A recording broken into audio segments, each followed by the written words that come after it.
Greetings. Welcome to the Slow Dive podcast. This is Farida, your aspartame-driven host for today. I'm excited about the first roundtable of our podcast, especially because I have a wonderful group of women who inspire me. They're doing some incredible work, and I'm overjoyed that they're participating in today's roundtable. One of the reasons we're including a roundtable format is the Slow Dive is a community-driven initiative. We want to make sure we share our mic, share our space, and have meaningful conversations. Our guiding mission, which I'm going to put on a beanie, sticker, or sweatshirt at some point, is listen, reflect, and connect. Listening, reflecting, and connecting can be an antidote to much of the discord and misunderstanding in our global community. It is critical right now to hold space to agree to disagree, hold space to explain without judgment, and create spaces to have uncomfortable conversations to foster better understanding. The Slow Dive can make its ripple and aim to create a more cohesive, unified, and perhaps ultimately more peaceful world, one conversation at a time. Instead of delving into what's not working in the world, let's focus on how we can make things work. Let's reframe. Today is our first roundtable, and I know a lot of us, myself included, are a little nervous about facilitating this. I hope that we do more of these and touch on more reflection points and have more dynamic people share the mic, share their voice, and for you, the listener, to reflect on it and ask yourself what your thoughts are.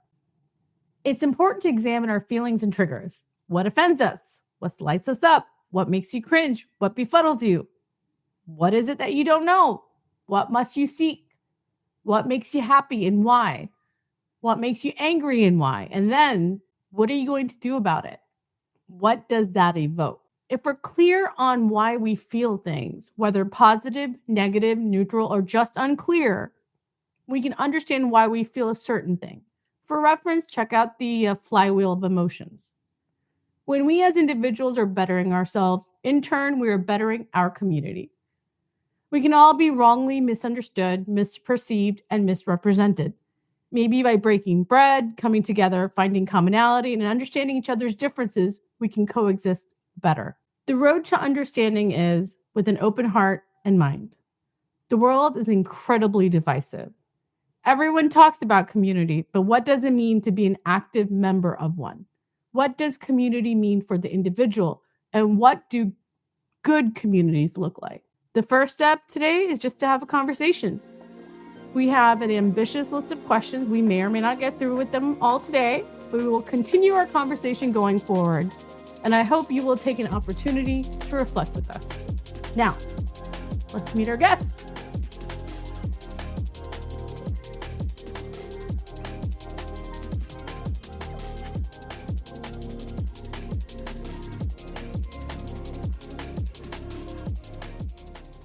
Okay, so my name's Diana Abousaleh, and I'm a writer, so screenwriter, filmmaker, and educator, and I'm based in Texas. I always like to wait for the pause whenever with that reaction. It's like, okay, Texas.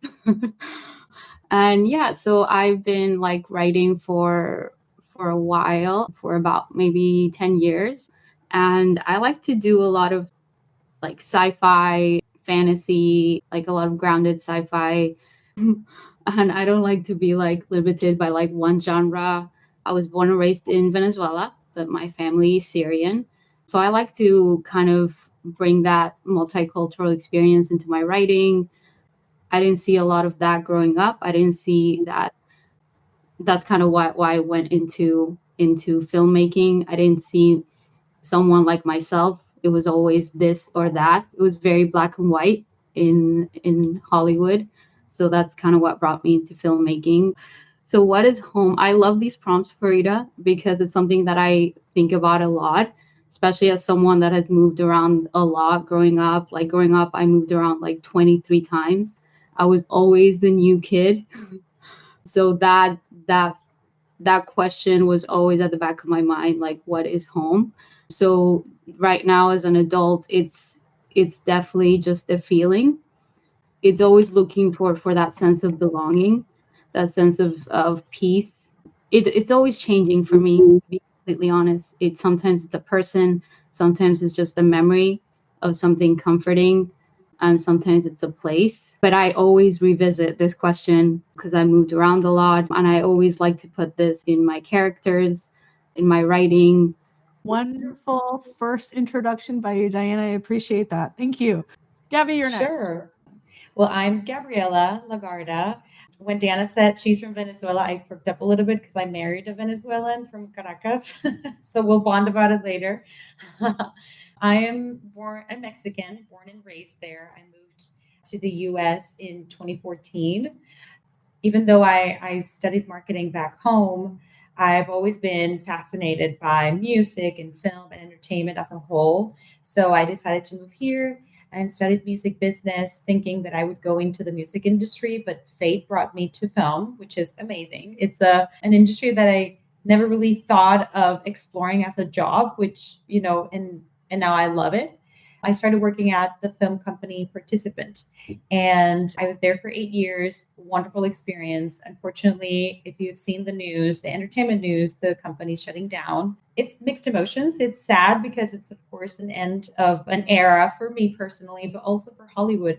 This is a company that not only makes films, but makes films that create social impact, which is something that I wanted to combine in my life. Aside from that, I volunteer at this organization called San Fernando Valley Refugee Children's Center, which is where Farida and I connected. And well, that's what I've been doing in the past, I guess almost 10 years since I moved here. I finished my studies, I started working at Participant, and here I am. I definitely feel like home is a state of mind for me. It's, of course, a space, right? Like a physical space, but also somewhere, wherever, where I can feel peace, where I could feel calm. I'm naturally an anxious person, and I'm very hyperactive, so I need my recharging space. And so home could feel, somewhere where I'm with friends and family, or at my own home physically, or back home in Mexico. So I have different homes. So I can't define it as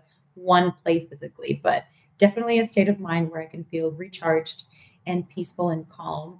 And that's sort of related to my favorite drink, because I don't drink caffeine. I don't need it, but I do drink my chamomile tea every day to keep me centered and calm.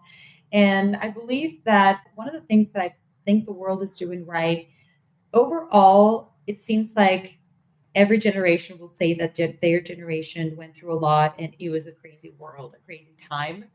In our case, even though it is crazy, we went through this whole pandemic trauma as the humanity. I think what we're doing right is that younger generations are really just standing up for themselves, which is something that I hadn't seen before.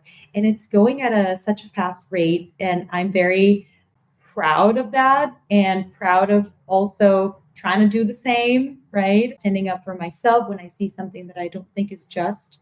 And so I think the world is doing that, and it helps us, the older generations, to like wake up a little bit and say, hey, I didn't do that when I was younger, but I'm proud that somebody else is. And I'm being informed now of so many things that I didn't know before.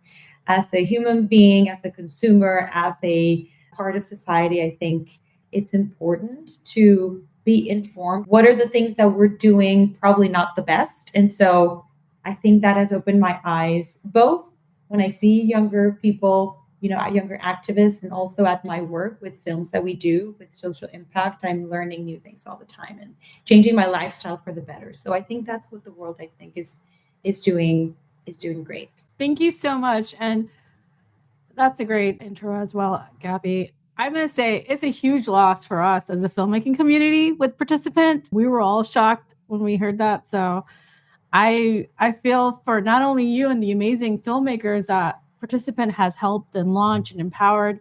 It's wild because this is the time we need more participants and a larger participant. And for them to do that, I know it's not them, but it's a scary time, but I'm sorry to hear about that, but I guess we'll just have to create our own participant. Thank you. Emily, you're next. How are you? Thank you for joining us. Thanks for having me. And Farida and Gabby, I'm very much looking forward to your new participant, whatever it is called. I definitely will come to you. And my name is Emily Manthei. I'm a filmmaker and a journalist and writer and I live in Berlin, Germany. I'm originally from Michigan, and I lived for a long time in Los Angeles, and I have a background in theology and philosophy, and I like to write stories that like from that perspective. Often my stories are inspired by actually a place, a physical location, somewhere that I visited or been or had a connection with, and that kind of launches the questions about who lives here, what are the problems here, what are the people like here. So I like to sort of work from place and theme usually when I start writing a story. And I do travel writing too, so that's both for screenplays and travel writing. That is sort of my perspective on things. As far as what home is to me, I was thinking of it kind of like a Venn diagram because it has to include several things. A home for me is a space where I can feel very comfortable being creative by myself, but also where I'm kind of surrounded by and nurtured by other creative people or creative artists. And physically, that kind of looks like it always looks like a place with no mass-produced IKEA furniture. It has to have a lot of personality. And when I can feel the personality of the person who lives in the place, that already feels like home to me in a place where I can create. I worked for a long time also in art department when I lived in LA. So I think like the aesthetics of what a home feels like to me are, really grounded in also film worlds that I've been a part of. You've all given such beautiful answers about what the world is doing right. So maybe I'll talk about what I think the world needs more of. I made a list. Wisdom, spiritual evolution, divestment from capitalism, gratitude. These are all just a small start, but my latest kind of hobby horse of call to action is always like, stop using Amazon. Please just stop using Amazon. It's hard for me to meet a person who does not use Amazon. But I think in a way that we can be like more connected to our local communities and actually spend our money in a way that aligns with our values is to stop using Amazon. So that's one way we change the world. And my favorite drink is coffee, but since it's 10 p.m. here, I do not have coffee now. So I went with my second favorite drink, which is a whiskey sour.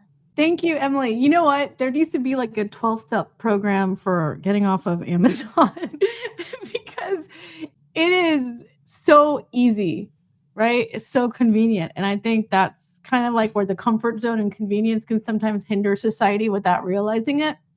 We don't realize the long-term effects of that. But thank you for joining us at 10 o'clock in the evening from Germany, Emily. I had no idea it was 10 o'clock. Sorry. But thank you. Thank you for joining us. And I appreciate that. Diana, I'm going to go back to you before we go to Sam. What's your favorite drink? You didn't tell us. Yes, it's also depends on my mood. But right now I'm having yerba mate. It's like a type of tea that has caffeine and it's very soothing.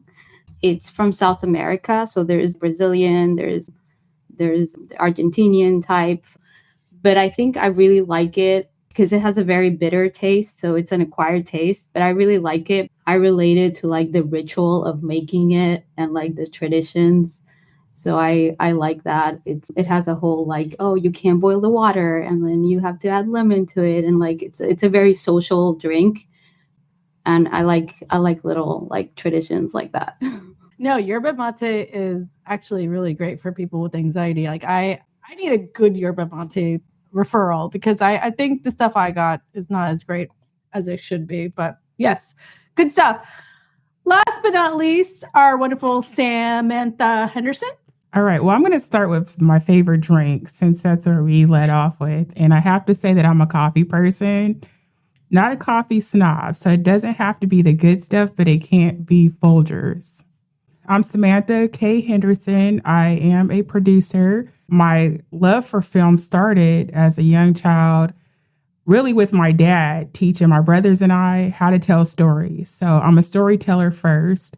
Wanted to write scripts because my mom would pretty much interfere with every cartoon watching, movie watching that we did and tell us, well, somebody had to write that, right?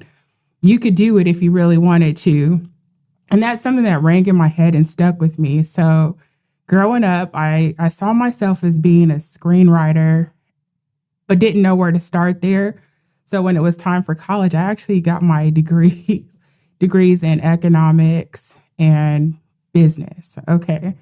And it took me to be a lot older to finally get into film. But because I'm also like an avid learner, wanted to understand like all parts of filmmaking first. So I've done everything from like camera, DP work, lighting. If you look at my IMDb, a lot of sound is there, and directing, and I write.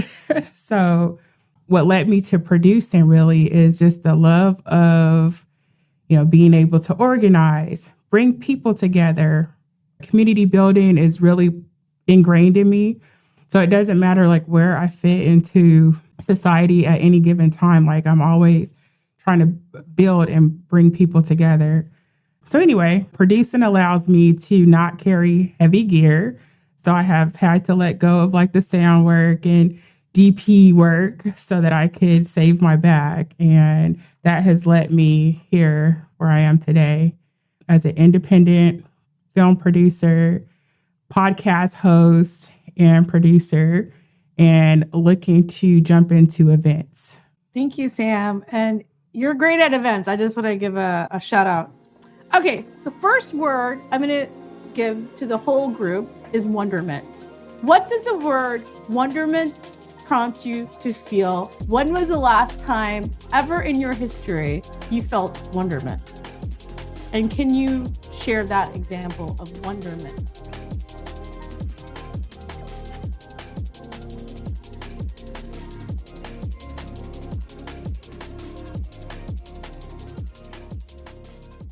The first thing that came to my mind was just, I equate that word with like just feeling very curious too, in addition to feeling like that sense of awe. And it was actually very recently that I felt that very strongly. And it was during the eclipse on April 8th. It also happened to be my birthday during the eclipse. And I was working, I'm in a writing program. So I was working on this pilot, and I had been feeling very stuck. I have enough self-awareness to know that it's just a narrative that I tell myself, you're stuck because you want to be stuck in the writing process. I'm sure if you like think about it, like something can come up. So all that to say that like during the eclipse, and I had never experienced an eclipse before, because in Texas, it was a full eclipse, right? It was just amazing. And Farida knows that I'm like a nerd about this stuff, like all the sciencey stuff. And I do believe that there's like a meaning behind this. And even if you don't believe that these things have meaning, like I felt this deep sense of curiosity and awe because it just reminded me like the universe is so big and we are so small. Like I was just so anxious about being stuck with my writing and not, it was to the point that I had a lot of anxiety about not coming up with something, not having the answers. And it was just very humbling. Like, this is beautiful, just appreciating the moment. This is amazing. I had goosebumps. Like, it was just a beautiful experience, even though my mom was like, you've already seen this before when you were like 5. So that, I guess that's my answer. It was just the eclipse, and it was a beautiful experience. Thank you. Yeah, that is definitely a sense of wonderment. I mean, I have the sense of wonderment all the time. I am also a very curious person, but also I do a lot of introspection. And that has happened a lot lately on a personal level. But of course, as I mentioned earlier, with the company shutting down, that, prompted me to start thinking about, what do I want to do next? Is this the path I want to continue?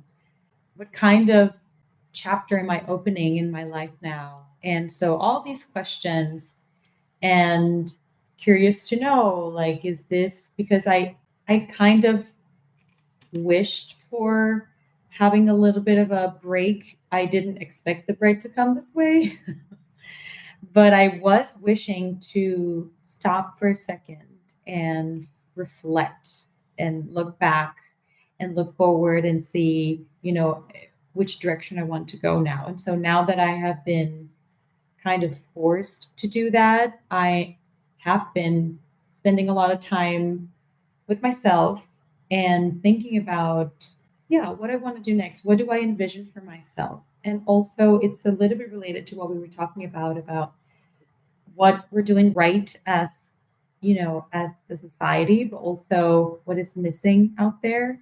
To Emily's point, I think I agree with her. There's a lot of compassion that is missing, and also connection, and like all sorts of things that are more on a spiritual level. Because I agree with that, and or consciousness and all sorts of things. And so that is, I think, intertwining with my desire to do something new. And so I have not gotten to the answers yet, but definitely have been wondering about these things and asking myself all these questions. And so I hope to, at one point, get to the beautiful conclusion on what I want to do next, but also I want to do something that is needed out there, not just for the sake of having a job. Of course, I want to pay my bills, but I also want to include that if possible. And if it's not as part of my day job, then of course I'll continue doing that on the side. But yeah, I think that's the last time, which was like not long ago. The last time I felt this way. Thank you. You're seeking now. You're open to possibilities and you're searching and you're seeking. And that's definitely a great place to be in, because that means there's a lot of new beginnings in front of you. So wonderful. I love the idea that curiosity is part of wonderment, that you feel sort of like in awe in being curious. And it got me thinking that many times when I go to a new place, there is that, especially if you go to a new place and then you end up staying there for a while, there's just like this first moment or the first day or the first few days that you're there that you feel like everything is new. Walking into a grocery store is so special, or anything that you do for the first time. I remember when I first moved to Berlin, it was in January. It was really, really cold, but I would spend like 2.5 hours just walking down every street. And like everything I saw was like, oh, that graffiti is so cool. Oh, that look is so cool. And I think just like that newness is something that I've definitely experienced in that sort of like awe. And again, in how big the universe is, like how many places that we have not yet seen or explored. And another thing that came to mind was I grew up in a non-denominational evangelical Christian church, which is sort of like what we would call low church. It's not very ritualistic. It doesn't have liturgy. So the first time I went to an Episcopal Easter Saturday service was really awe-inspiring to me, because it starts out, it's completely dark. There's a candle that kind of is carried up as the cantor is chanting. And then you hear all of these stories that kind of take you through the story of the Bible up until the death of Christ. And then suddenly the lights turn on, everybody's given like bells, everybody just starts yelling and screaming, and Christ is risen. It's this dramatic moment. And I love this whole like theatrical storytelling element of that service. That's like definitely like a moment of explosive awe and wonderment. And most especially the very first time I participated in that, I was just talking with some friends about like how that is in Orthodox services, which is I think even more extreme. But that was something that came up for me as well. It's beautiful. Thank you. Okay. So my experience is that maybe I experience the wonderment a little differently. I tend to live in the moment. So I'm constantly doing, right? So when you're doing something, you're expecting results. And when you get them, it's like, good, move on to the next thing. But I could recall being on a trip, this is 2018, being in Egypt and touching a structure that had been there for 5,000 years. And I can't imagine being able to do that here anywhere in the United States. So if we do have a structure that has survived, I haven't been exposed to it. So that in itself was one of the first times in my life where I felt taken aback a bit, but in a positive way. And I just felt it in my soul. It was, wow, somebody so long ago constructed this building. That means so many people have passed through, have touched, have had experiences and lived something, whether it was grand or not, so many times in the structure that we would never know. Like if the walls could talk, I don't even think we'd have enough time to hear all the stories. And that I felt in my soul. And tears kind of came down like the first time, like, so you have this grand, oh, you're in a new place. I had never been to the Middle East before. You're seeing how people live and it's very different from us. But then you get to this place that is so ancient and special to, well, at least to me it was, that all I could do is just feel like this deepness in my soul. And that has lasted all this time. And it actually makes me want to do more and do better. Like, could I possibly leave a mark on the world like that? And I'm going to try until the day that I die. I love how everyone brought in like compassion and spirituality and beliefs, also giving them like that, invoking that awe, inspiring moment. My wonderment, it's something I just lately, it's a recent thought, and I'm going to share it with you because of what's happening in the global conflict around the world right now. And there's so much suffering in different parts of the world. And not to get too political, but we all know there's war and strife and suffering.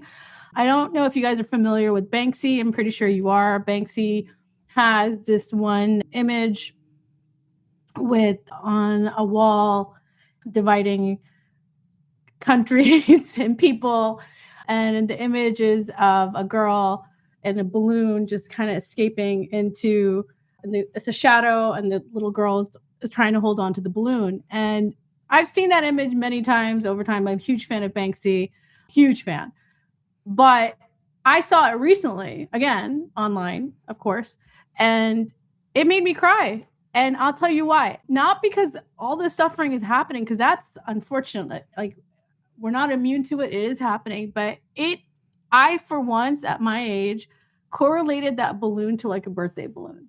And maybe someone else has too. But I was like, okay, is that how our soul feels like? We're tethered to like the ethers, and then a balloon is just like this amazing. Is that why children get excited about balloons on birthdays? Because it's really just like our soul experience, and it's fleeting. And that once the balloon pops, it goes away and it goes back into the sky, the healing. And I really I'm like, wow, I'm looking at balloons in a completely different way. And I am now examining Banksy's art in a completely different way, outside of the political framework that he used, which is, obviously what we're dealing with, right?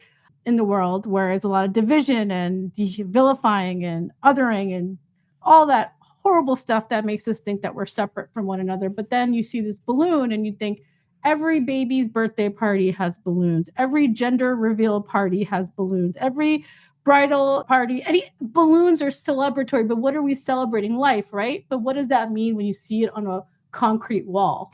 And that actually moved me years later, although that image has been like, etched in my brain forever, because it's like very popular. Banksy's artwork, it's like everyone knows about it. But it brought new meaning to me. And I was like, wow, birthdays just mean something different where you are. And maybe a balloon is just a way that we're tethered to where we all go back to, and that little space in the balloon represents more than that. I was like, oh my gosh. But that made me cry. And I don't have any kids or anything, but I know as a child, and we've all had birthday parties, or balloons are so joyful. And to see that in a war-torn state and that just happens to become art, that then people just, we make art books and coffee on it and place them on coffee tables. It just gives a whole other experience and meaning. So that's my latest wonderment. And I saw something with a new pair of eyes that kind of struck me. And now I'll never look at a balloon the same way again, ever. I'll be like, oh, that means something different. Okay. Can you recall a time in your life, recently or when you were younger, you had to minimize or dilute your personality? Why do you think you had to do that? What circumstances or events signaled to you that I cannot be myself 100% right now? Can you recall a time in your life, recently or when you were younger, that you had to minimize or dilute your personality? Why do you think you had to do that?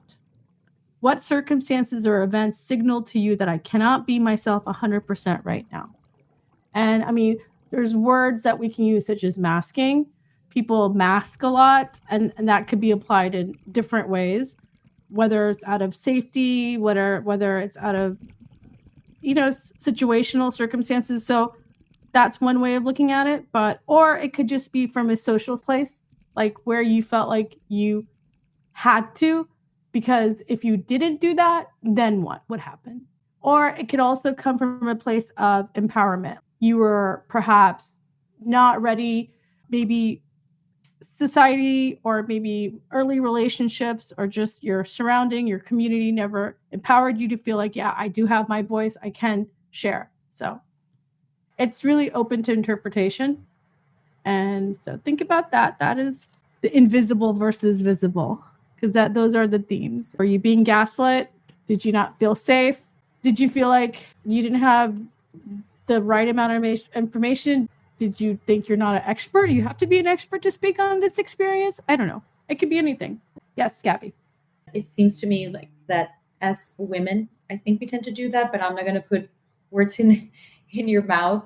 But in my experience, being the oldest child, I've learned as an adult that when I was younger, the way that I reacted to family situations was that I had to grow up really fast and take on a lot more than a young kid should. And so I think slowly, even though my personality always pushed through, I do feel like I would try to be more in control of myself and therefore a little bit less of, the free spirit that I think I am. And so that's sort of like part one that I acknowledge now as an adult. And I guess the anxiety and the other feelings came from feeling unsafe when I was younger and then trying to put up a mask, like you were saying, Farida, as like being in control, being, collected and always doing the right thing. So as the oldest child in a chaotic household, I sort of had to do that. And now as an adult, I'm learning to embrace my inner child and to sort of like let go of that. But it a second time happened again. And I think since we are all creatives, I believe you will understand the story. But on the side, I also like writing music. So as in my early 20s, I was writing music and singing and sort of trying to create a career out of that before I went into the whole film industry. And so in that particular experience, now that I'm looking back, I realized how much I was changing of myself in order to please other people, and also particularly those who were gatekeeping that dream of mine or that opportunity that I wanted. And so I definitely, now that I look back, I see it. At the moment, I did not see it. I felt strong and I felt that I had an opinion and I felt that I was being myself and I was making my own decisions. But now, many years later, I'm thinking, wow, I don't think I was. I thought I was strong and independent and and had an opinion, but I don't think I was. I think I was modifying myself to navigate that situation and it feels, I felt like a delayed frustration because now I'm thinking, wow, those people who were gatekeeping these opportunities for me took advantage of that and really, asked me to be a certain way, even sing a certain way, or like write about a particular theme or a kind of music. And in your case, it probably is a kind of story or a kind of, a genre of film, etc. But in my art form, I guess it was writing songs and music, and so I was changing all that. I was changing my taste. I was changing my even the genre that I was singing. I don't like that. And I never did. I was just doing it because I really wanted it so bad. And so after that experience, just to close the loop, just so you know, it didn't work out. Obviously, my intuition told me at one point, this is too much, get out of here. So it really was like there were a lot of teeny micro things that happened. But in the end, the huge red flag was just like, get out of here. It's not worth your time. And I listened to that, my inner voice, and I left. And so I didn't go through with that opportunity. I changed like a lot of things. Now, like as an adult, I still do that as a hobby, and it's a great source of like creative like release. And so now I'm glad that I listened to my inner voice, and I'm glad that I sort of came back to my personality and my taste in my art, which was music and singing and writing. So now I can happily say that I followed that route and I ended up doing what I initially wanted to do under my own terms. Of course, on the side, as you know, as a freelancer with my own budget, my own money, but it's okay because in the end it was true to who I was. So that's my little I story. love that. Well, now you have time to reclaim that and write music and sing again. Are you going to do that? Maybe. I don't know. I would love to write a musical. That is like my dream. We have a room full of producers and writers and directors here, so you never know. Put that out there. That's wonderful. So you're reclaiming that and you decided it wasn't for you. Gabriela, I definitely can relate to that a lot. First of all, about the musical, I have a friend who's writing a musical because he's turning 50 and he's always been in theater. So he's like, I'm just going to write a musical for my birthday and make my own musical. So I totally think you should go for that. But I that brings up to me, your whole story brings up the idea that like to succeed in a creative industry, sometimes we feel like we have to just do what the industry demands, fit your work into a genre or what is wanted, or when you're pitching a story, why now is the question that you should always answer in the story. And as I'm getting a little bit older, people now ask me to like be a mentor to them. Like I sort of freelance at film school sometimes, and some of the film students ask me to be a mentor. And I think about like what I would have done differently in my 20s. And I'm wondering like, what do they want? Like, why do they want to be in the film business? Is it because they just desperately want to make any movie be part of the industry? Or is it that they have something to say? And if it's something specific that you have to say, that you want to say, that you feel is important, that you feel like the world needs you to say, and yet you go over here and do, just the thing that you need to get there. It's like, it's such a catch-22, because how are you ever going to be able to say the thing that you want to say if you don't go and, work at CAA in the mailroom, or, do whatever steps people tell you you need. And that was sort of my loop that I circled in when I lived in LA. I worked on independent films and art department, and thought like, well, maybe this is the way to like get in and get up. I was really paying attention to the directors. What are they like? I knew that I wanted to direct films. I also knew I knew enough in my 20s to know that I didn't have anything to say yet. But I thought maybe this is the way to get there. And I was always kind of caught in this. I have something that I'm passionate about. I have something that I feel wants to be said, but what I have to do to go over there and get the industry to listen to me or let me make it is something totally different that I don't want to do, or that doesn't align with my values, or doesn't align with who I am.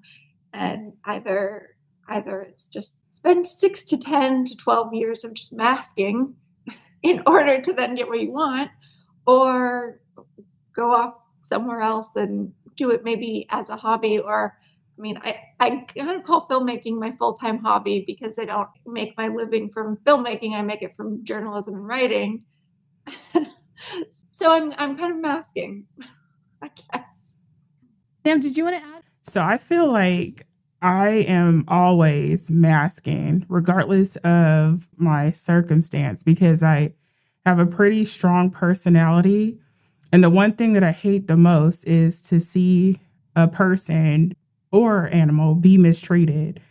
And so as a young child, I would be that person to stand up, and say, you're not going to treat me like that. But I also do it for a kid that I didn't know. Like, you're not going to be a bully around me.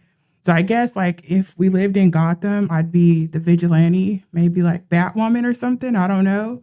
But because I live in the real world, I found that I have to restrain myself. I have to sometimes speak up and sometimes not, because in instances where I have spoke up on someone else's behalf, that person has turned to me and said, I didn't ask you to do that. And I suffered negative consequences from that action. Whether right or wrong, a lot of times I will see something that I don't like or that I think is wrong. And I have to, in each case, weigh out, when do I activate Samantha and not stand for it? Or when do I just step back and let that person speak up for themselves? A lot of times I'm the only Black woman, and so there is this stereotype of like the angry Black woman or the strong Black woman. I'm definitely not angry. I have nothing to be angry about. Strong, yeah, maybe, but not so strong that, I need to be beat up on. And so I'm also fighting those stereotypes a lot of times, but I just try to look at the world a little different. And like I said earlier, be in the moment. And so it's a constant, analyzing the circumstances and situations. I'm definitely more mature. And so I've learned to respond, I think, appropriately. But I would say this is something that I'm constantly dealing with, like even in a family dynamic, strong personality, you want to solve everybody's problems, but it's really not my job to do that. So I wanted to add that, so I definitely agree with Samantha. It's also something that I'm constantly struggling with. I feel like I was trying to figure out like how to condense it, because I feel like this is the story of my life where growing up, I've always had to like minimize my personality because of this or that. And I guess, so I'll just stick to this example. So when I was young, I was diagnosed with epilepsy, and the way that it was, that my family viewed it, because I was raised very conservative, and it was this very taboo thing. So it was the I guess the narrative that I got as a child, like I always thought like, oh, there's something wrong with me, so I have to have this like hidden from the world, so it was always this part of me that I resented until like an adult. So it was like in my like late 20s that I was able to accept this part of like, the epilepsy. And it took like a traumatic experience for me to accept it and be able to talk about it like I am talking about it now. This is actually the first thing I thought about when Farida asked the question. So I'm always someone that's like, you have to, and I think that's what this podcast is about, like, showing up authentically. So I think that sounds like I'm going to talk about this. It did affect the way like I had to like change my personality, and I felt like I wasn't being true and like my authentic self. And just adding like being a filmmaker in a conservative family where I didn't have like a role model. Like no one had done that before. So it was always like the weird kid, and I didn't feel like I could be myself until I was an adult. So I definitely had a lot of experiences like that where I couldn't show up as myself, but I think that made my writing better because that's where I could express myself in my writing and in my characters. And it's just part of growing pains, you know? Thank you for sharing that, Diana. Everyone made some really great points, and I learned a lot. I'm going to just, before we close this segment out and take a break, I was going to say, how do you guys feel about this image of the strong woman? Like, can a person be perceived as strong? And I see this a lot, and it goes in all cultures, everyone, but maybe, yes, maybe in your experience, of course, as you illustrated so beautifully, I think people sometimes, when you show up as a strong person, they almost assume that you're not a sensitive person. And sometimes you're a strong person because you had to be strong. It was kind of like you had no other choice. You had no support, or you had little support. So in order to figure life out, you have to then wear that mask. But how many strong people are always strong? How do you think they became strong? It's like a muscle, right? Like it's like you endure and then you become resilient.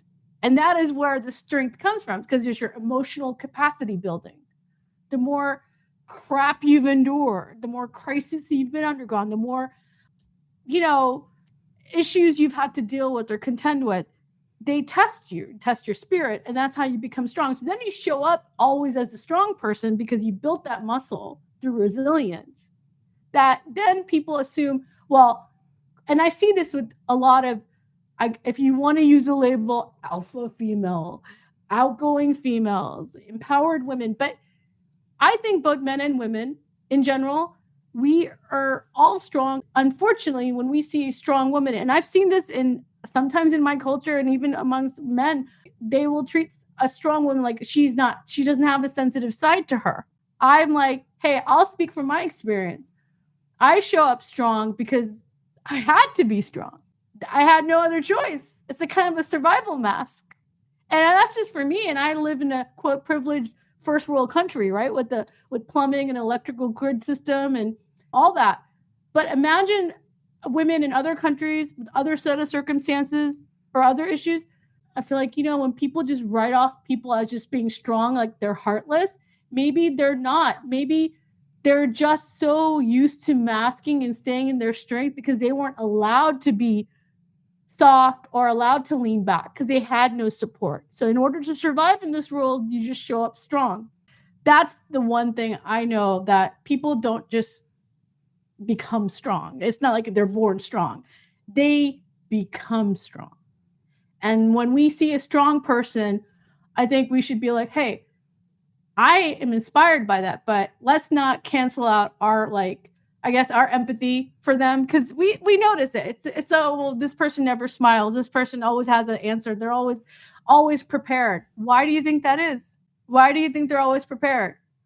I mean, for many, like just in our group today, like Gabby, Diana, Emily, you guys have traveled. You've lived in different countries. You're living in a different country.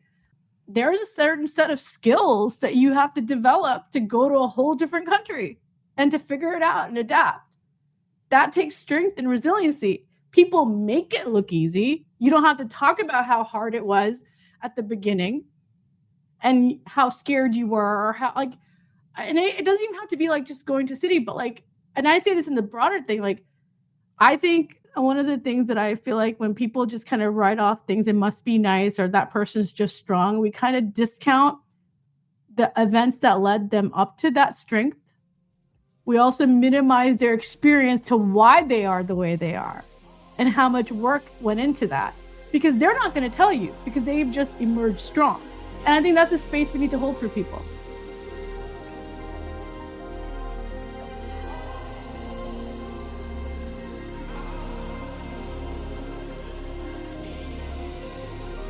From sharing spaces and conversations with a varied group of empowered women, you can feel the sense of community in this little mutual agreement of being open and safe to share. As we continue our roundtable into our next episode with Diana, Emily, Samantha, and Gabby, I am going to leave you with some reflection questions to answer on your own. When did you have a moment of awe and wonderment? How long has it been? When was the last time you felt at home with someone? When did you last dull your personality or self-silence? Thank you for tuning in. I'm Farida. This is The Slow Dive. Let's make an impact, one episode at a time.